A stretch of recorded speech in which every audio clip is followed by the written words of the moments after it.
I understand Mercury is changing signs. It's not going backwards, is it? No, not yet. That's my bad news for next month. This month, Mercury, the planet of communication, is leaving the sign of Virgo and going into the sign of Libra. And Mercury represents your mind, your thought processes. So whenever Mercury changes signs, the area that it goes into is where you're going to be giving it your undivided attention to try and bring something to fruition over the next 3 weeks or so. So for Virgos, it's about how can they make more money.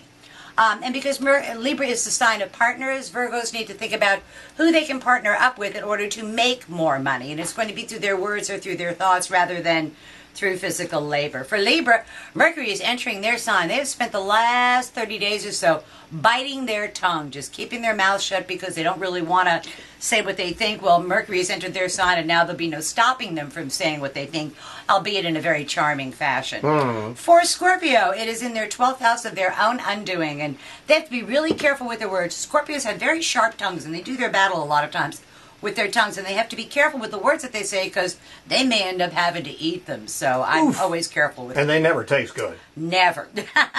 Yeah, so it's much better going out than they do coming back in. For Sagittarians, it's in their 11th house of hopes, wishes, goals, and objectives, and they are going to task their younger friends and younger male associates to help them get over some sort of a hump, some sort of an obstacle that's impeding them getting what it is that they want. Well, this gets out of the way through the help of younger folk this month. For Capricorns, 10th house of career and public standing, and they're trying to make some sort of a career decision. And they're going to get enough information over the next 3 or 4 weeks or so to make that decision, to make the right one for them. But and it may be that they have to wait to hear what their bosses have to say. But over the next 3 weeks or so, there should be some sort of career decision coming the Capricorn's way. For Aquarians, it's in their 9th house of long-distance travel, legal or educational matters, important matters. So there's some sort of contract negotiation. What the Aquarian has to learn is that if they have to give a little in order to get a lot more. So it's the type of thing where you really want to meet somebody halfway. For Pisces, it's in the 8th house of other people's resources flowing their way. Pisces have to align their interests with someone else's interests in order to make more money. This is not really earned income, but this is to benefit from other people's resource. So it may be to maximize some kind of existing resource. For Aries, it's in their 7th house of partners. And Aries need to sit down and listen very carefully to what their partners are saying. The partners aren't going to scream and yell or rant or rave. However, what they say has a lot of meaning, and the Aries really needs to pay attention to it. And if they get some advice from somebody younger than them, they should take it.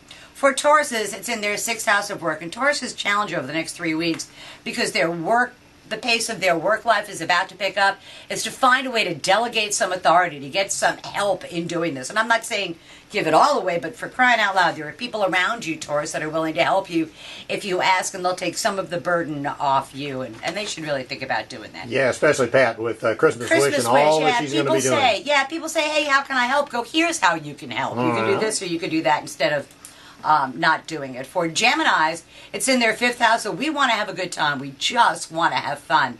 And it's a very creative time for them. It's a very fun time for them.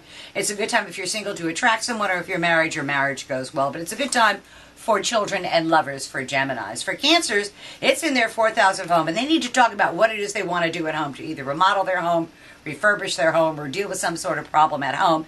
This is the right time for them to go ahead and make some sort of decisions and get a bunch of input from family members as to what they want to do with it as well.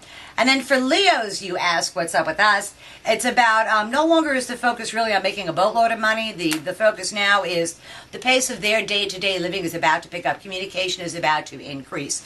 And so what they need to do is they need to find a way to budget that time.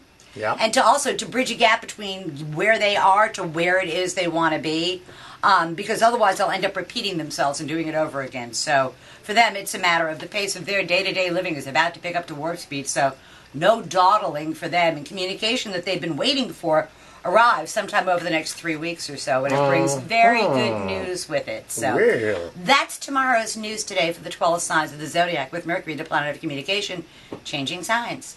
Sounds good to me. We'll see you next week. Always a pleasure.